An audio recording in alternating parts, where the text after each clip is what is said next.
The regional manager looked the single dad up and down for the second time and said, polite as polished glass, that the Larch Hollow Inn did not accept staff into guest rooms, and that if the gentleman in the Navy maintenance jacket needed to lie down before his daughter's school bus arrived at 3:40, he was welcome to use the cot in the break room behind the laundry.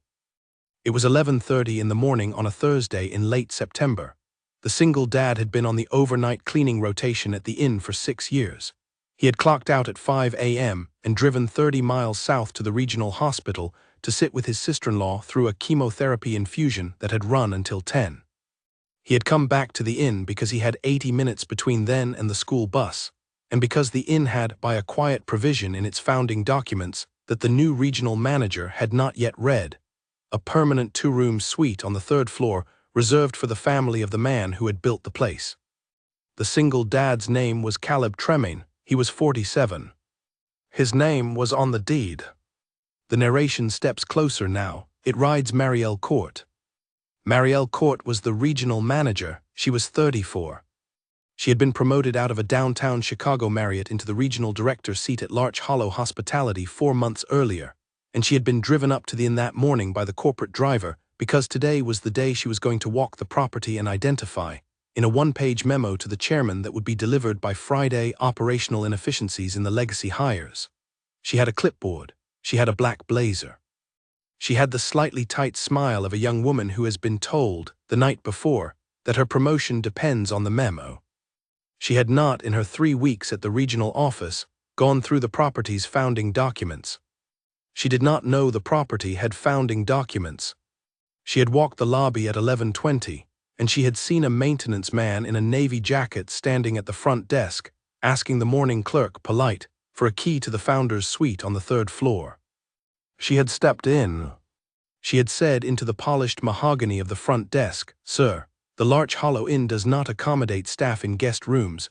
If you need to rest, the break room is by the laundry." Caleb Tremaine had looked at her. He had a steady level face that had not been surprised by another adult in a very long time.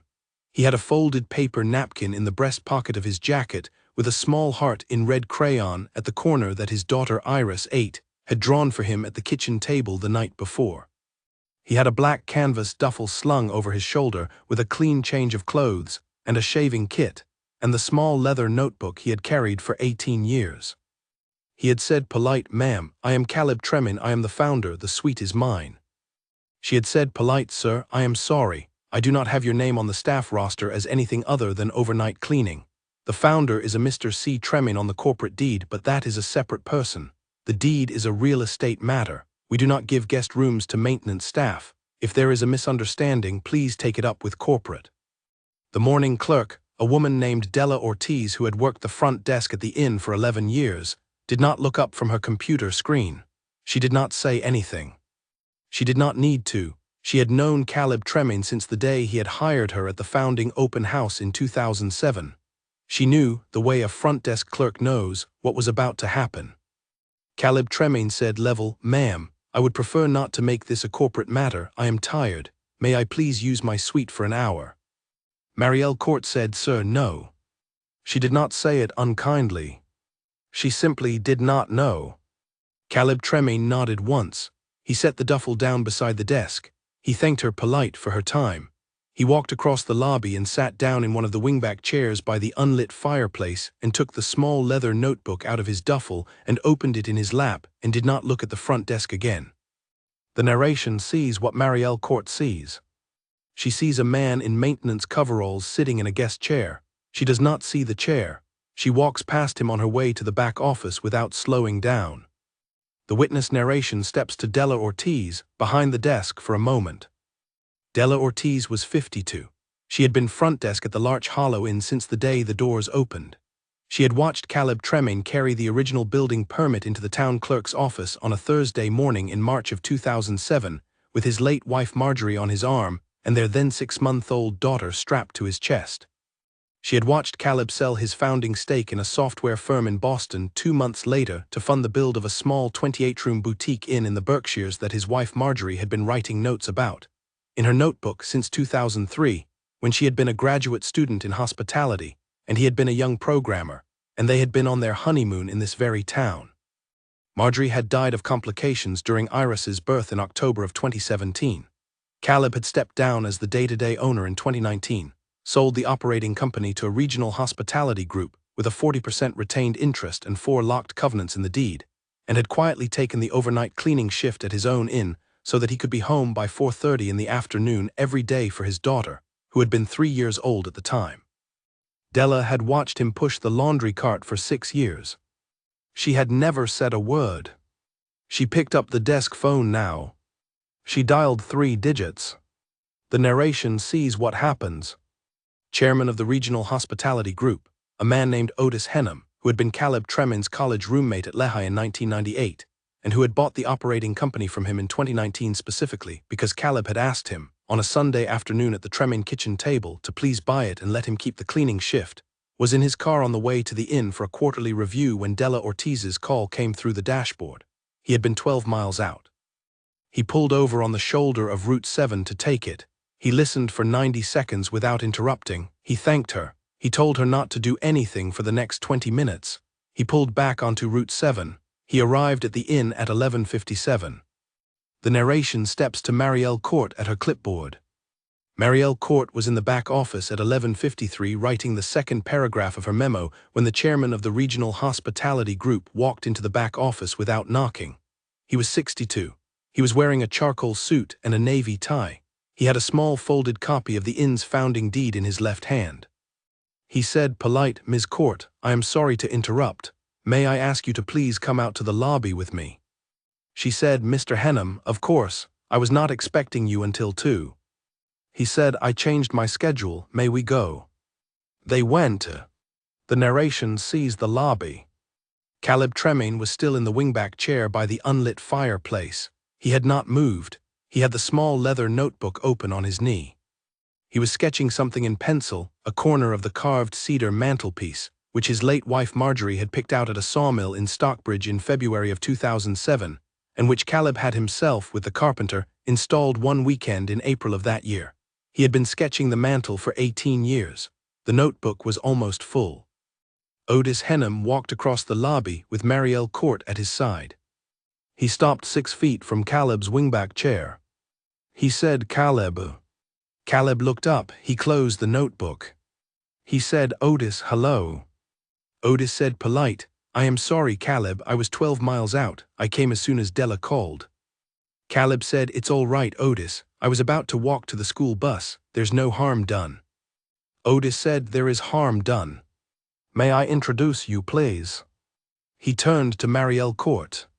He said level into the silence of the lobby, "Ms. Court, this is Mr. Caleb Tremin. Mr. Tremin is the founder of the Larch Hollow Inn. The inn was built in 2007 from his own personal capital, on a parcel of land he purchased outright, to a design specification his late wife Marjorie wrote out in a notebook she kept from 2003 to 2007. In 2019, Mr. Tremin sold the operating company to me. He retained a 40% ownership stake and 4 covenants in the deed.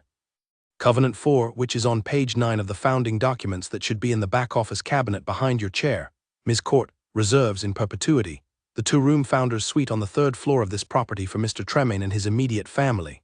Mr. Tremin took the overnight cleaning shift at this property 6 years ago because he wanted to be home for his daughter Iris at 3:40 in the afternoon. He has not, in those 6 years, ever once asked anyone for the suite. He has asked for it once this morning, because he had been sitting in a chemotherapy infusion suite at Berkshire Medical until 10, and he needed an hour. Marielle Court did not say anything. Otis Henham said, "Ms. Court, I would like you to please apologize to Mr. Tremin." Marielle Court turned to Caleb Tremin. She said very quietly, "Mr. Tremin, I am sorry." Caleb Tremin looked at her with the steady level face he had not changed since she had walked in at 11:20. He said, "Polite, Ms. Court, thank you, no harm done." He stood up. He said, "I am going to walk to the school bus. Iris gets off at 3:40. I will not need the suite this afternoon.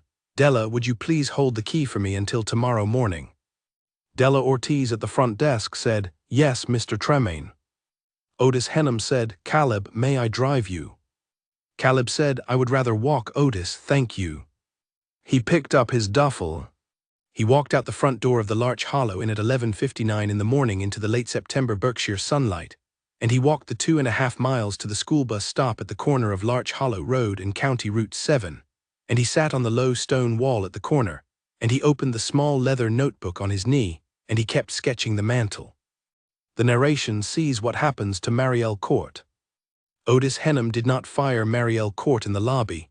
He was not, by his own long-standing rule, a man who fired anyone in a room with other staff in it. He took her into the back office. He sat her down. He talked to her for 22 minutes. He did not raise his voice. He told her simply that she had not done anything malicious. She had not been mean. She had not been cruel. She had simply walked into a property she had not yet learned the history of, and she had assumed, the way an ambitious young regional manager assumes, that the man in maintenance coveralls was someone she could speak past on her way to a memo. He told her he would not be firing her. He told her he would be moving her for the next 12 months to a different role at the regional office. She would be writing the property history orientations for every new manager hire in the region, starting with the Larch Hollow Inn, starting on Monday. He told her the first orientation she would deliver, 3 months from now, would be to the next regional director after her, who he had not yet hired. He told her she had 90 days to find the next director and train them. He told her kindly that the only way she would learn what she had missed today was if she spent the next 90 days walking every property in the region, and talking to every Della Ortiz and Caleb Tremaine she met, and writing down what their names had been on the founding documents that nobody read. Marielle Court did not cry. She nodded once. She said, "Yes, sir." She started Monday morning. The witness narration steps to the school bus stop at 3:40. Iris Tremaine, 8, got off the school bus at the corner of Larch Hollow Road and County Route 7 at 3:41 in the afternoon with a small backpack and a folded paper napkin in her front pocket with a small red crayon heart at the corner that she had drawn that morning for her father at the kitchen table while he slept. She saw him on the low stone wall with his sketchbook open on his knee. She walked over. She climbed up onto the wall beside him. She looked at the sketch. She said, "Polite, Dad, that's the mantel." He said, "Yes, sweetheart." She said, "Did Mom pick out that mantel?" He said, "Yes, sweetheart." She said, "When?" He said, "In February of 2007, at a sawmill near Stockbridge. She wore a red coat with a wool collar that day." She had to argue with the sawmill foreman for an hour because he said the cedar was too soft to take a carved edge. She won. Ira said she always won. He said she did. They walked home. The narration steps a year forward. A year later, on a Thursday morning in late September, the new regional director of the Larch Hollow region, a woman in her early 50s named Priya Velasquez, who had come up the way old hotel people come up, from the front desk in 1991, completed her 90-day orientation under Marielle Court's training and reported formally to the chairman that she would like to fund out of the regional discretionary line. A small brass plaque to be installed in the lobby of the Larch Hollow Inn at the corner of the wingback chair by the unlit fireplace. The plaque would read, she said, only what Iris Tremaine had written on a folded paper napkin and slid across the kitchen table to her father the night before. The napkin had said in 9-year-old block letters, "This is Dad's chair. DLLAKEPS the key." The plaque is mounted there now. The witness narration closes on Caleb Tremaine, who still works the overnight cleaning shift at the Larch Hollow Inn 3 nights a week. He still walks to the school bus at 3:40 in the afternoon. He has not asked for the suite a second time. He does not need to. The key sits in the small drawer behind the front desk in the original brass tag that says, in Della Ortiz's careful schoolteacher hand, T3F Founder's Suite TRMANE, and Della will hand it to him any morning he asks for it. And the small brass plaque on the wingback chair will tell every regional manager who walks into the lobby in the next 20 years what every regional manager should already have known. The man in the coveralls built the building. The chair is his. The key is his. The room is his. He just happens, by his own quiet choice, to push the broom on Wednesday nights so that he can be home at 4:30 in the afternoon for the little girl who drew the heart on the napkin.